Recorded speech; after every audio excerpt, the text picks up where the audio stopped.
স্বামী স্ত্রী ঝগড়া হলেও সহবাস করা বন্ধ করবেন না। মনে রাখতে হবে, সহবাস যখন আপনি আপনার স্ত্রীর সাথে যখন মিলিত হবেন, দেখবেন যতই ঝগড়া হোক না কেন তার ভিতর থেকে একটা মোহাব্বত জাহির হবে। যতই ঝগড়া হোক সহবাস করা বন্ধ করবেন না।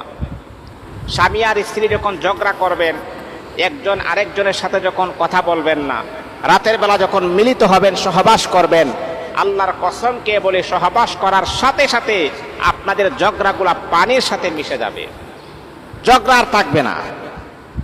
আমরা তো এমন হয়ে গেছি, ঝগড়া করে 1 মাস 2 মাস 15 দিন একজন আরেকজনের সাথে আমরা কথা বলি না।